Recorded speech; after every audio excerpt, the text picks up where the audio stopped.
Bonjour chers amis traders, comme chaque fin de semaine, analyse rapide du Bitcoin, du DAX, du CAC 40, de l'euro-dollar et du SP500 pour la semaine à venir en mode investissement et en mode trading. On commence tout de suite avec le calendrier économique de la semaine à venir, où l'annonce vraiment la plus importante, ça va être la décision de la Fed sur les taux, donc mercredi soir, et bien sûr la conférence de presse associée, et on n'est pas non plus à l'abri d'une tromperie ou d'une guerre nucléaire entre l'Inde et le Pakistan qui pourrait légèrement faire varier les marchés. Au-delà de ça, si on regarde le Bitcoin exprimé en euros, cette semaine, qu'est-ce qui s'est passé? On voit qu'on a une continuation de la reprise, on a touché le fond du range et on est revenu sur le point consensuel qu'on avait repéré là où il y a le plus d'échanges, de volume par prix. Et donc on revient dessus, donc on peut s'attendre effectivement à rester un petit peu autour de cette zone-là. C'était certainement un objectif, en tout cas sur une intervention court terme, c'est de revenir sur ce point consensuel. On a touché le fond, façon de parler. Et donc les points d'entrée les plus intéressants étaient en bas du range. On est revenu sur un niveau objectif qui est le point consensuel qui correspond à peu près effectivement la plupart du temps à la moitié de la hauteur du range. Et donc là ce qui peut se passer la semaine prochaine, c'est soit on continue de rester en train d'osciller, soit on va s'écarter d'un côté et de l'autre pour peut-être soit mieux revenir vers le point consensuel une nouvelle fois ou vraiment sortir de ce range qu'on traîne pratiquement depuis 4-5 mois maintenant. Le DAX, quant à lui, s'est bien repris. On a dépassé le point consensuel que j'indiquais la semaine dernière. Et on continue, peut-être rejoindre donc le plus haut du range. On ne sait pas pour l'instant. Ce qui est clair, c'est qu'on avait un petit peu à l'image du Bitcoin des points d'entrée assez intéressants sur le bas du range, qu'on avait vraiment explosé, revenu après l'effet panique qu'on a eu au tout début du mois d'avril. Cette guerre commerciale. Donc là, on est revenu sur des points d'entrée intéressants il y a maintenant à peu près 1 ou 2 mois. On a atteint le point consensuel, donc c'était potentiellement sur du très court terme ou moyen terme. Il y a un point de sortie intéressant. On continue sur notre lancée. Peut-être qu'on va effectivement atteindre les plus hauts.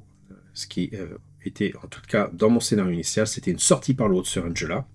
Donc, c'est pas cette fois-ci forcément qu'on va sortir, on ne sait pas. On peut très bien sortir aussi. On peut très bien osciller. Je pense que tout ce qui va être annonce de la Fed la semaine prochaine va soit amplifier, soit temporiser ce mouvement qu'on a pu constater sur le DAX. Sur le CAC 40, j'irais un petit peu à l'instar souvent ce qu'on a avec le CAC 40, c'est qu'on a la même chose que le DAX, mais en beaucoup plus mou.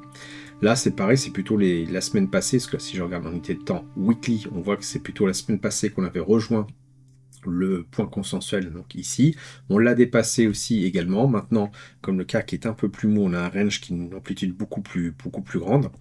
Et du coup, il va être un petit peu plus dur, un peu plus long de s'extirper de ce point consensuel pour rejoindre les plus hauts, voir si on continue d'éclater, ce range par le haut, ou si on va rester un peu plus longtemps dans ce range avant de voir une sortie soit par le haut, soit par le bas. Je pense plutôt à ce scénario-là pour le CAC 40, c'est rester en range, alors pour le DAX, je verrais bien une explosion par le haut. On va voir un peu de ce qui se passe, là encore, avec les annonces économiques ou géopolitiques la semaine prochaine. Si maintenant on regarde l'euro-dollar, qu'est-ce qu'on constate depuis presque un mois? C'est qu'il ne fait plus rien du tout. On a une explosion qui a surpris tout le monde, en tout cas moi le premier. J'étais vraiment surpris de voir l'euro-dollar exploser à la hausse et nous ramener à des taux des variations de 13% par rapport au dollar. On est à 1,13, donc vraiment c'est une très forte position de l'euro par rapport au dollar. Pour autant, moi je m'amuse à chaque fois d'ajuster le range, mais on est vraiment en haut de ce range-là. On est sur un point consensuel qui est en train de se former. On voit de plus en plus de pics de volume par prix, même si c'est un peu biaisé puisqu'il n'y a pas vraiment de volume sur l'euro-dollar. Et je dirais que ma tendance naturelle, là, quand je vois ça, c'est de penser que toute l'énergie qui est mise là, et on voit avec les volumes, n'est pas suffisante pour faire décoller le prix, qu'à un moment donné, tout ceci va s'épuiser, et qu'on va certainement revenir sur ce point consensuel, donc des 1,08, alors peut-être pas brutalement, mais voilà, si ça continue de s'accumuler, si ça continue de ne rien faire en termes de prix, toute l'énergie est un petit peu l'énergie scalaire, c'est en fait des deux forces opposées qui s'opposent, c'est qu'à le dire, mais qui ne font pas bouger le prix, vont certainement à un moment donné faiblir et faire retomber le soufflet de manière assez brutale.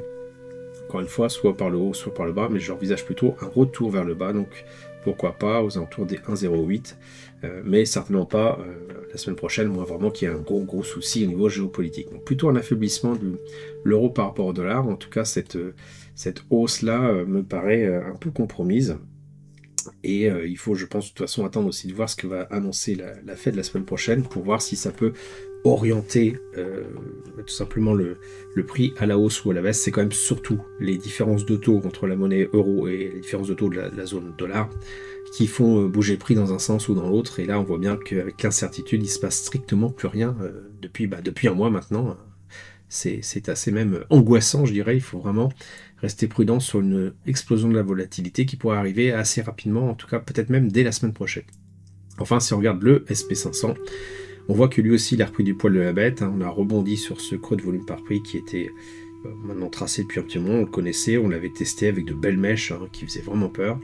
Maintenant, je reste toujours sur ce scénario. Certes, c'est vrai, on reprend, on a fait un petit rebond technique, mais on a une divergence baissière qui a été validée pour l'SP500 en weekly, donc sur des choses quand même moyen terme, long terme. Un RSI qui est revenu en dessous des 50. À chaque fois, c'est ce que je dis, mais comme le retournement s'est pas encore fait, je vais redire à nouveau cette semaine ce que j'envisage là-dessus, c'est que le RSI, il faut qu'il revienne sur les 50 et qu'il rebondisse pour valider une baisse vraiment plus profonde. Et par contre, s'il casse la zone des 50, on risque d'avoir une oscillation à un range de grande amplitude qui risque de durer quelques temps avant à nouveau de repartir soit par le haut, soit vers le bas. Donc pour l'instant, vraiment l'incertitude, toujours la croisée des chemins, tant que cette figure-là ne s'est pas réalisée, c'est-à-dire soit un rebond, soit une traverse la zone médiane, la zone des 50. Allez, un petit bonus sur l'or qui a consolidé par rapport à la semaine dernière, mais très légèrement, quand on regarde la différence. On a une explosion tout simplement du prix. On a eu en fait un gap, alors on ne voit pas évidemment en bougie Akinashi, donc je vais me faire plaisir de l'enlever pour le faire apparaître.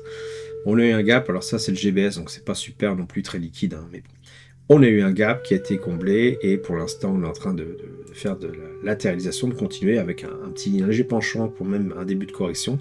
Si je regarde plutôt l'XAU USD qui à mon avis sera déjà plus liquide et peut-être un peu plus parlant, si à nouveau on remet les prix, eh bien voilà, il n'y a plus de gap parce que vraiment la cotation est très liquide.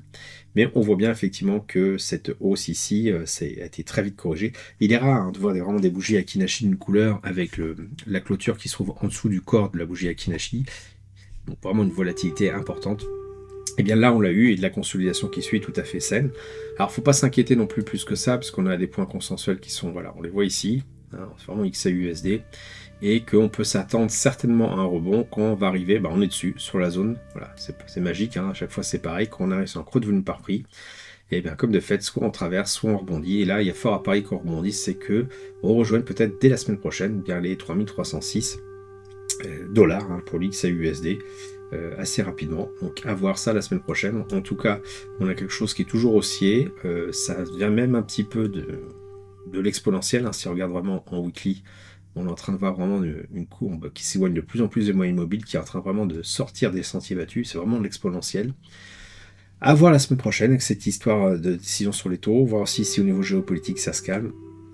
Il y aura peut-être à un moment donné un intérêt à prendre une partie de ces gains sur l'or, tout simplement. Alors moi je le vois surtout sur le GBS, tout simplement, parce qu'on a des divergences qui apparaissent quand ça apparaître avec des nouveaux plus hauts en weekly et des RSI qui sont avec des plus hauts plus bas. Donc on commence à avoir des divergences, elles ne sont pas encore validées ici, mais c'était arrivé aussi sur le SP500 et la divergence pour le coup là elle s'est validée.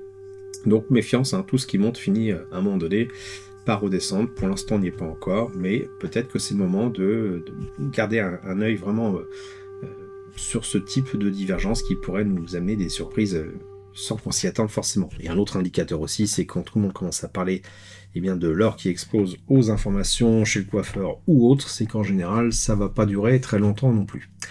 Voilà, j'espère que vous avez apprécié cette vidéo. Si c'est le cas, merci de laisser un pouce pour m'encourager à continuer. Abonnez-vous à la chaîne YouTube pour ne rater aucune nouvelle publication. Je vous dis merci et à bientôt sur le blog.